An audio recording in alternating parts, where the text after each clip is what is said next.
Hi everyone, this is Shobhardu Hussain. I'm a member at Manoscope and I'm a counseling psychologist as well. Talking about Manoscope, Manoscope is a mental health organization we have started at 2020. We are doing a podcast for Manoscope today. We have a very special guest with us, Dr. Sharmisha Basu. She is associated at Bibi Poddar Hospital and she is a clinical psychologist over there. Over to you, ma'am. Thank you so much. Yeah, hi everyone. This is Dr. Shormishta Basu. I'm a clinical psychologist and mental health expert in Vipodar Hospital. And today we are here to discuss a very crucial topic for the podcast shoot of Manoscope. And I hope we will be uh, justifying this discussion today. And over to you. And thank you so much. So, and to start with, right, I want to understand, we all want to understand, from a clinical psychological perspective, what is the healthy body image we are talking about? Right. So, what I felt like you want to discuss regarding like আমরা কিভাবে বুঝতে পারবো বা differentiate করতে পারবো যে আমার এটা হেলদি বডি ইমেজ অর এটা কোনো প্রবলেম না, right? Yes, that's right. Right. So generally যেটা হয় আমাদের কম বেশি আমরা বডি ইমেজ যেটা বলি না, আমাদের ধারণা বা আমাদের আন্ডারস্ট্যান্ডিংটা বা আমরা যেভাবে পারসিভ করছি আমাদের বডি বা আমাদের অ্যাপিয়ারেন্সটাকে, সেটা নিয়ে আমরা একটা ধারণা থাকে বা আমাদের একটা কনসার্ন থাকে, রাইট? এটা প্রত্যেকের মধ্যে কম বেশি থাকে, কিন্তু when it comes to that problematic মানে আমরা ওটাকে নিয়ে কনসার্ন হব কখন যে হ্যাঁ এটা কোথাও একটা বেশি জিনিসটা চলে যাচ্ছে, যখন আমরা দেখতে হবে যে আমার মধ্যে বা অ্যাজ এ ইন্ডিভিজুয়াল বা অ্যাজ আ ফ্যামিলি পার্সন, কারোর হয়তো আমার সামনে রয়েছে কেউ, কন্টিনিউস একটা থট চলছে, ঠিক আছে? যে আমাকে কেমন দেখতে লাগছে, মেবি আমার স্কিন টোন, মেবি আমার অ্যাপিয়ারেন্স, আমার স্পেসিফিক কিছু পার্ট অফ মাই ফিজিক, সেখানে কিছু একটা আমি স্যাটিসফাইড না সামহাও, এবং আমার মনে হচ্ছে কোথাও একটা I am not feeling comfortable বা কনফিডেন্স ফিল করতে পারছি না টু ইউনো, মানে আমি কোনোভাবে সোশ্যাল কোনো গ্যাদারিং এ গিয়ে মনে হচ্ছে আমার কোথাও যে কেউ আমায় পছন্দ করবে না বা আমার দেখতে খারাপ হচ্ছে বা আমার এইটা আমি একটু রোগা বেশি বা আমি একটু স্কিনি বেশি বা আমি একটু মোটা বেশি টাইপ অফ, যেগুলো আমরা নর্মালি একটা টার্ম দিই নিজেদের অ্যাপিয়ারেন্সকে, Right. Too skinny, too fatty type of কিছু ওয়ার্ডস ইউজ হয়।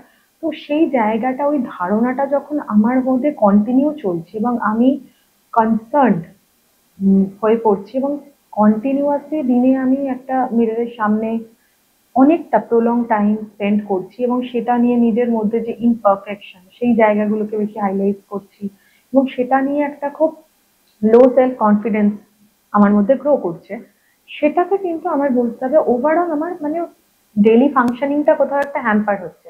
আমি কোনো সোশ্যাল গ্যাদারিং এ যেতে পারছি চাইছি না, অ্যাভয়েড করছি। আমার কোনো ফ্রেন্ডসদের মধ্যে কোনো কিছু জায়গা মানে ডিসকাশন হচ্ছে, তাদের সাথে কোনো রকম একটা গেট টুগেদারে যেতে হবে, সেখানে আমি একটা নিজেকে হাইড করে রাখছি।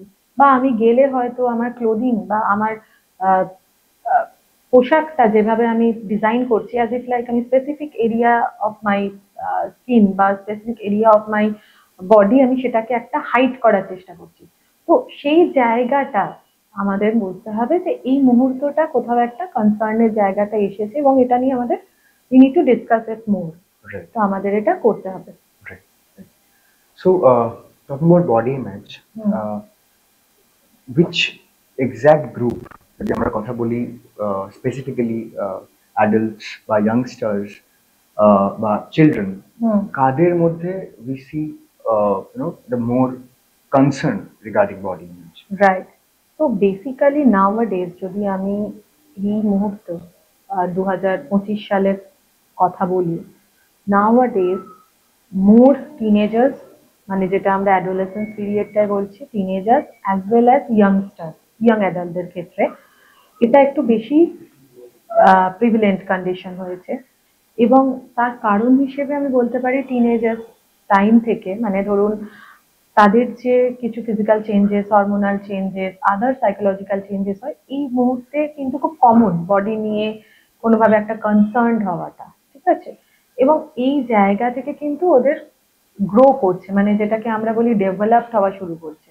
এবং সেটা যদি সামহাও কন্টিনিউ আমাকে কেউ বলতে থাকে যে আচ্ছা এটা এই জিনিসটা ইউজ কর, তাহলে হয়তো সামহাও তুই আরেকটু ফেয়ার হয়ে যাবি বা আরেকটুখানি জিম করতে শুরু করো, তো আরেকটু ডেভেলপড হবে ফিজিক্যালি। তো হেলদি থাকা ইজ সামথিং এলস, ঠিক আছে? আমি ফিজিক্যাল অ্যাক্টিভিটি করছি, আমি জিমে যাচ্ছি কি আমি সাইক্লিং করছি, it is up to me, এটা আমার জন্য কনসার্ন হচ্ছে।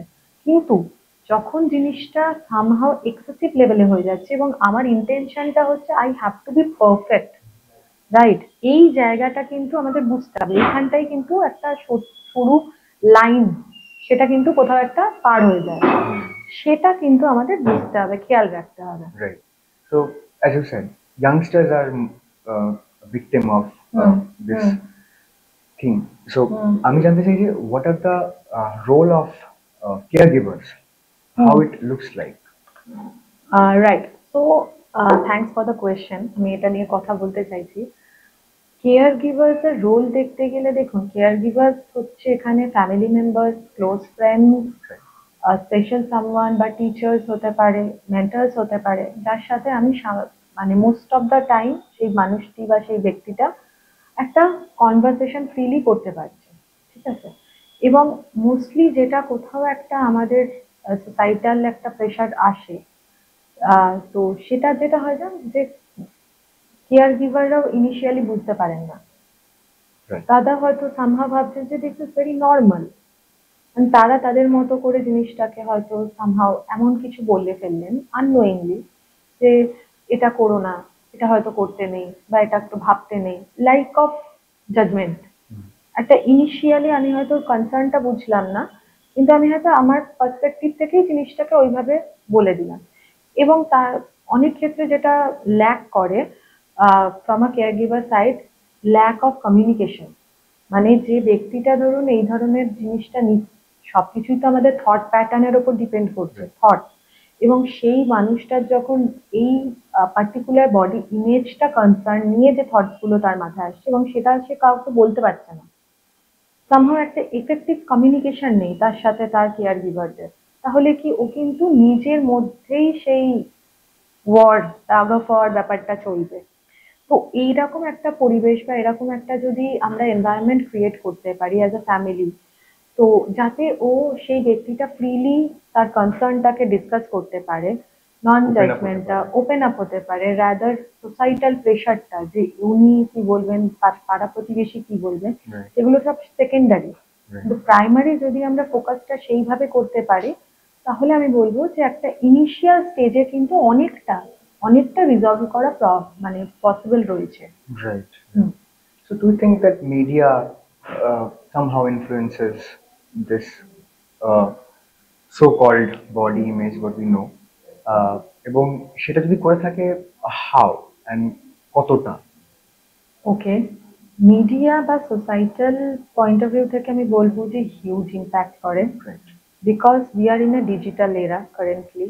সো এখানে আমরা একটা ধরুন রিলস দেখছি বা একটা কোনো পোস্ট দেখলাম সামহাও, আমি কিছুদিন আগেই আমি একটা আমার সোশ্যাল মিডিয়ায় দেখছিলাম যে there is some kind of product যেটা তারা অ্যাডভার্টাইজমেন্ট করছে, কোম্পানির নাম আমি বলবো না, যে 24 দিন 14 দিনের একটা duration period and 2 tone fairness হবে, ওটা ইউজ করলে সকাল বিকেল সামথিং সামথিং এরকম একটা ছিল।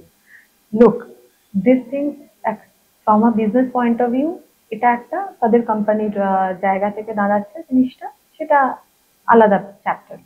বাট এটার ইম্প্যাক্ট যেটা হচ্ছে মানুষের মধ্যে, সেটা হচ্ছে যে আমি যে স্যাটিসফাইড নয় সে তার স্কিন টোন নিয়ে, এবং সে আরো বেশি এই ধরনের জিনিসগুলোতে ইনভলভ হচ্ছে, এবং সেইখান থেকে যেটা হচ্ছে তাদের মধ্যে একটা কোথাও আহ এটা ইউজ করছি এই প্রোডাক্টটা, somehow I am having acnes in my face, তো মার্কস আছে, আমাকে দেখতে খারাপ লাগছে, তো I can use this kind of product, salicylic acid ওয়ালা অর এনি সর্ট অফ, মানে কোনো একটা রিনাউন্ড কোম্পানির কিছু ইউজ করলাম, তো আমার হয়তো ওটা সেরে যাবে।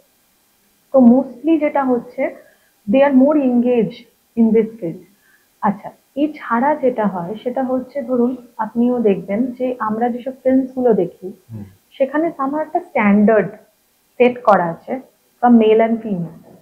মেলস আর মোর ম্যাসকুলিনস অ্যান্ড সেখানে ওই six pack abs and all that, তাদের উপর আর একটা আলাদা প্রেশার। আর গার্লসদের উপর আলাদা প্রেশার, মানে স্কিনি হতে হবে, একটা পার্টিকুলার শেপ অ্যান্ড সাইজে আসতে হবে, তবে মানে it will look good on screen. কিন্তু এটা পার্টিকুলারলি কিন্তু স্ক্রিনিং মানে স্ক্রিনের জন্যই কিন্তু এটা অ্যাপ্লিকেবল, রাইট? কিন্তু ইন রিয়ালিটি আমরা কখনোই কিন্তু এই জায়গাটা ওই রিয়ালিটির সাথে রিলস অ্যান্ড রিয়ালিটির জায়গাটা কিন্তু কোথাও একটা ওভারল্যাপ করে ফেলি, যে ওকে আমি ওরকম হতে হবে, মানে ওই রকম ফিগার আমাকে করতে হবে এনি হাউ। এবার যে স্ট্যান্ডার্ডটা যে ব্যক্তিটা নিজে মনে করছে যে সামহাউ আমি ওই স্ট্যান্ডার্ডটা ফুলফিল করতে পারছি না, তাহলে তখনই কিন্তু সে কোথাও একটা ডিপ্রেশন বা একটা মন খারাপ বা একটা বডি ইমেজ কনসার্নে কিন্তু ভুগছে।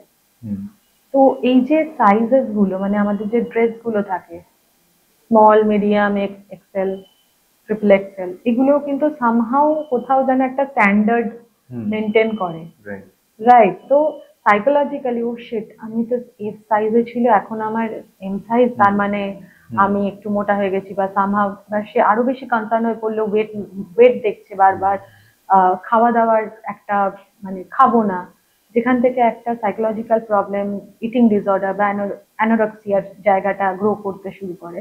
তো সেই পুরোটাই কিন্তু আমি বলবো যে মিডিয়া এন্ড সোসাইটাল ইনফ্লুয়েন্সের জন্য কিন্তু হচ্ছে। Right. So let's say from a clinical perspective, someone is concerned about body image, whom to contact or connect specifically for this issue? তো মোস্টলি যেটা মানুষ করেন, যে বডি ইমেজ যেহেতু জায়গাটা, ইদার স্কিন প্রবলেম বা এনি কসমেটোলজিস্ট বা ডার্মাটোলজিস্টের কাছে তারা কিন্তু যায়, রাদার সাইকিয়াট্রিস্ট বা সাইকোলজি বা এনি সর্ট অফ মেন্টাল প্রফেশনালের কাছে তারা কিন্তু যায় না, বিকজ তাদের ক্ষেত্রে কনসার্নটা থাকে ফিজিক্যাল বা তাদের হচ্ছে স্কিন রিলেটেড কিছুর জন্য। তো এই জায়গাটা আমার মনে হয় যে উই নিড টু আন্ডারস্ট্যান্ড যে আমরা প্রাইমারিলি কাদের কাছে যাব। আমাদের বুঝতে হবে যে বডি ইমেজ কনসার্নটা কিন্তু এখানে সামহাও একটা সেকেন্ডারি জায়গায় হচ্ছে, এটা ডেভেলপ হচ্ছে, কিন্তু কোর যে ধারণাটা আমার নিজের সেলফ এস্টিম নিয়ে, আমার নিজের সম্বন্ধে, আমার নিজের ফিগার, নিজের বডি সম্বন্ধে, যেটা সামহাও আমার একটা ডিসস্যাটিসফ্যাকশন রয়েছে, আমার একটা পার্সপেক্টিভ আমি দেখছি, সেই থট গুলোকে কোথাও কিন্তু আমার সেটা মানে সামহাও ওটাকে এক্সাজারেট করছে সেই ধারণাটা। তো we need to understand that, এবং এটা কিন্তু সামহাও আমার মেন্টাল হেলথটাকে ইম্প্যাক্ট করছে। So we need to consult to any qualified mental health professional for this thing, এবং if যদি রিকোয়ার থাকে যে সত্যি কোনো রকম স্কিন রিলেটেড প্রবলেম হচ্ছে, যেটা আমরা অনেক সময় দেখি সাইকোসোম্যাটিক কিছু কন্ডিশনস এর ক্ষেত্রে কিন্তু হয়, মানে সোম্যাটিক কিছু কন্ডিশনের জন্য সাইকোলজিক্যাল তারা একটা ডিপ্রেশন বা একটা হেলথ অ্যাংজাইটির জায়গাটা ডেভেলপ করে। তো সেই জায়গাটাকে তাহলে অনেক রকম আমরা মেডিকেল যে প্রফেশনালসরা রয়েছে, তো ডিফারেন্ট সেই কোয়ালিফাইড স্পেশালিস্টের সাথে আমাদের সেটা কনসাল্ট করে as a team we can work on that thing based on the severity of the concern. তো এটা আমার মনে হয় যে মানুষের মানে জানাটা খুব দরকার যে প্রাইমারিলি আমরা কিন্তু মানে আসল যে কারণটা, সেই কারণ অনুযায়ী কিন্তু আমরা এটাকে কিওর করতে পারি। Right. So to conclude, ma'am, what are the things you can talk about therapeutic perspectives as well, যেগুলো রয়েছে, কি জিনিস যেগুলো ডেভেলপ করা যেতে পারে, if you want to mention any? আচ্ছা, যেটা আমি অলরেডি বললাম যে দেয়ার ইজ সামহাউ আমরা কোথাও যেন একটা সাফার করতে থাকি একা, যে এই ধারণাটা যে no one will understand my concern, কেউ আমায় বুঝবে না, বা ফ্যামিলি মেম্বারদের মধ্যে আমি সেভাবে বলতে পারছি না, আমার ধারণা হচ্ছে যে সে হয়তো আমাকে চুপ করিয়ে দেবে বা আমার কথাটা শুনবে না, এই জায়গাটা মানে সে কিন্তু নিজের মধ্যে একটা সাইলেন্টলি সাফার করতে থাকে, এবং সেটা যখন ধীরে ধীরে একটা প্রলংড টাইম পার হওয়ার পরে দেখবো যে হয়তো ইদার কোনো সাইকোলজিক্যাল কন্ডিশনে একটা জিনিসটা খুব ডেভেলপড হয়েছে। তো এই জায়গাটা first of all we need to work on that, and from a family and community level also আমরা কিন্তু এটা করতে পারি, যে ইনিশিয়ালি মানে তার কথাটা শোনা, যাতে সে তার সাইলেন্সটাকে ব্রেক করে, তার কনসার্নটা তাকে সামনে মানুষটাকে শেয়ার করতে পারে, এই জায়গাটা first we need to provide a safe and secure place to that person, Great. যাতে সে প্রপারলি ওপেন আপ হতে পারে। As well we need to create some this kind of awareness program, যে যেখানে বডি ইমেজ ইস্যুসটা কোথাও একটা কোনো luxury বা কোনো রকম একটা মানে এগুলো জাস্ট একটা বাহানা টাইপের না নিয়ে অ্যাজ আ প্রবলেম, আর সত্যিকারে এটা যে একটা প্রবলেম সেটা মানুষ যাতে অ্যাওয়্যার হয় মোস্টলি, সেই রকম জায়গাটা আমার মনে হয় we need to discuss more on it, and সেটা নিয়ে আমরা করতে পারি। All right. Okay. Thank you so much, ma'am, for letting us know a lot about a sensitive topic like body image. On this note, we are concluding this interview. Thank you so much, and thank you so much, ma'am, again. Thank you.